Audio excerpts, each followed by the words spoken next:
Good morning, Michael Walsh and Roger Norgel here. Welcome to Norwal Farm.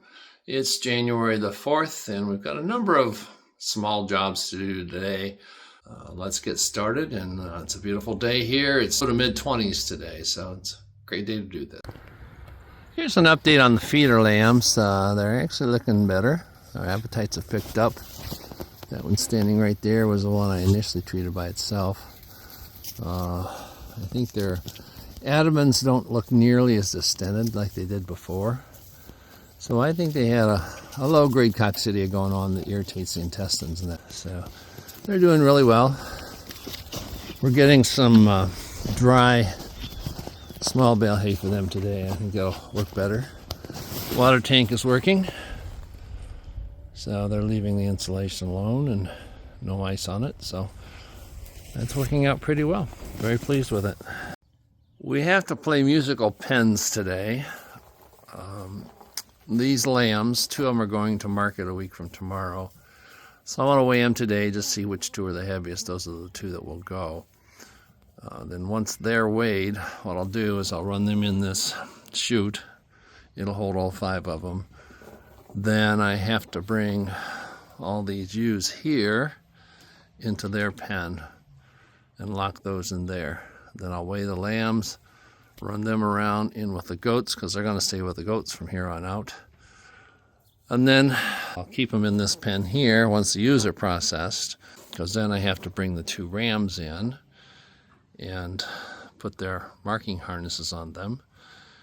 And then I will just leave the 2 rams in this pen tomorrow, and then I will divide the group out here into 2 for each ram and turn them in with the ewes tomorrow. So I'm sure I've got everybody confused, but hopefully this will make sense. So we'll get started with the lambs. Step 1, got the market lambs in the chute. Step 2, bring the ewes into this pen. Let's go.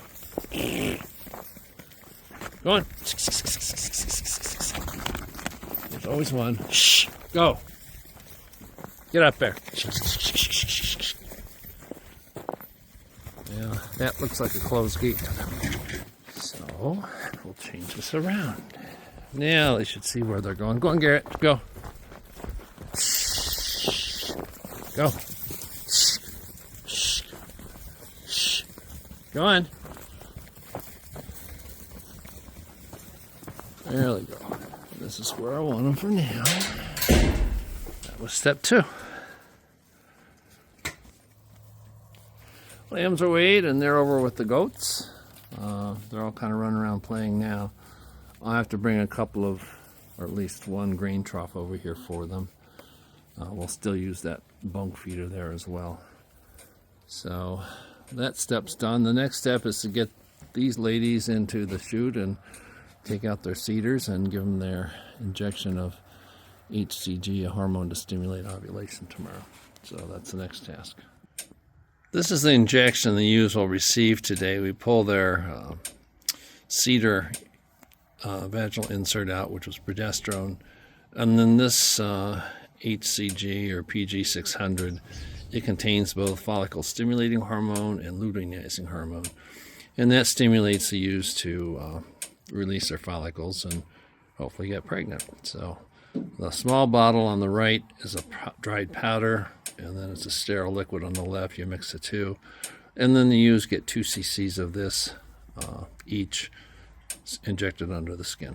First 3 ewes are in the handling system here. Put a red dot on her head. Any of them with a red dot will be bred to the Suffolk ram. There are 2 Ile-de-France ewes, and then all the dark-faced ewes will be bred to the Ile-de-France ram. So the Ile-de-France will have 6 and the Suffolk will have 7.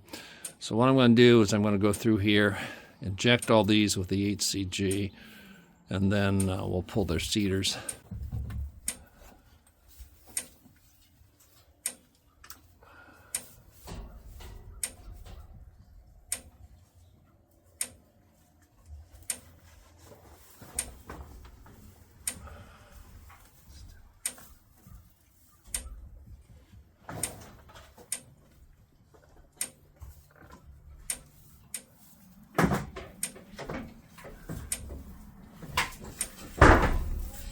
These CIDRs have the hormone in them, so I'm wearing a plastic glove, just a precaution so you don't absorb anything through the skin.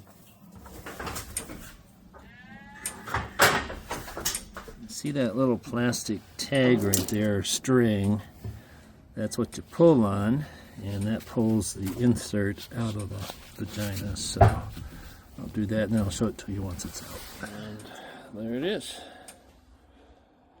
And we have to dispose of those. Get the rest of them done. Got all the ewes done, all the CIDRs pulled, and all the ones with the red spots on their head get bred to the Suffolk ram. There should be 7 of those. 1, 2, 3, 4, 5, 6, 7. Yep. The rest of them get bred to the Ile de France. So I got the 2 rams sorted off. We'll put them in the handling system and get their marking harness on them. I decided to use the harnesses this winter. They've got long enough wool that'll help keep them from slipping. And it's so cold it would be difficult to keep fresh rattle on them. And the Ile de France, that white-faced ram, he's wild. It would be impossible to catch him. So we're going to go with the marking crayons. He and his girls will be in this pen here. I'm going to actually extend that out, bring the hay rack over, and this pen will get 2 sides, and that pen will get 2 sides. But I'm going to do that tomorrow because I want to have enough space for the ewes to eat today. So we'll do all that tomorrow. These rams are pretty good size. I'm not going to weigh them today. Last time we weighed them, they weighed about 2. He weighed about 250, and he weighed 225, 230. I'm guessing he's probably 275, and he's probably 250. But he's very wild, hard to handle. So you want to do anything with him, you got to get him in this handling system. So the harnesses are right here. This is the one we're going to put on the white-faced ram. His name's Lambert. And there's a strap that goes behind their front legs all the way around their circumference of their chest. Then the other 2 straps come up from underneath and then cross over the shoulder and crisscross over the shoulders. So we'll get those on, and then I'll show you when we're done. Got both of those done. You can see the rattle right there, the crayon marker between their chests. This worked well with the feeding today. The goats are used to eating up there in the shed, and the lambs are used to eating out of the trough. So that'll work out all right. We're going to separate these ewes today and put the rams with each of their groups. My plan is we'll run all the ewes in the shed, leave the ones with the red dots on their head. Those are for the Suffolk ram, the black ram there. And then we'll stick him in there. And then I have to reconstruct this fence here. We're going to take it over to this feeder and give them some extra room. So we'll let the white-faced ram, Lambert, out with his ewes while we're building that pen. They are all in this pen. The goal is to separate all the ones with the red dots and leave them in here. And put the black-faced ewes and the 2 white-faced ewes without any white dot, or red dot, put them out where Garrett is. Okay, we're sorted into our 2 groups. Colored-faced ewes, and there's 2 Ile de France out there. They had 2, well, they had really good lambs in the fall, and they've got 3 ewe lambs that were targeting for replacement ewe lambs. So they were the best ewes in that group. So we want to breed them back to the Ile de France, and with the eye of perhaps keeping some more replacement ewe lambs from those. So now we'll get the Suffolk ram in with these ewes, and then we'll reconstruct the pen. Got him in here, and some of the ewes may be in heat today.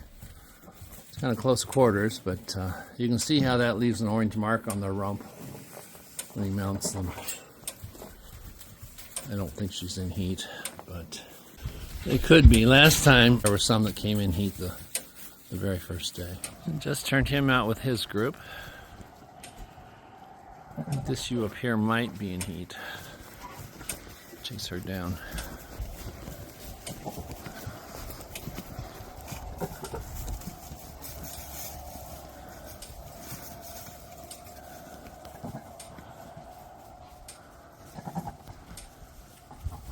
about a day early, but like I said last year, there was 2 ewes actually that got bred on the first heat, or first day after. Yeah, that ewe there may be in heat. You see her wagging her tail? So she probably is. She was kind of acting like she was in heat yesterday when we pulled the seed. Got this divided so both groups can eat out of the same feeder. Same number of well, 2 more animals with the rams in there, but same number of animals, so pretty much equally divided. So that should work okay. Well, as you can see, there's at least 2, possibly 3 that were in heat. He's pretty excited and he's worked so hard he's panting, but that's a good sign. And over here there's at least 2, possibly 3. I think that brown-faced ewe right there, she's in heat, and the one that just jumped him, he has bred her already. So I would say in the next couple days everybody's going to be in season. This will give us end of May, 1st of June lambs. So that'll be our spring group next year. So that's it for another video here. Thank you for joining us at Norwal Farm, and we'll see you again next time.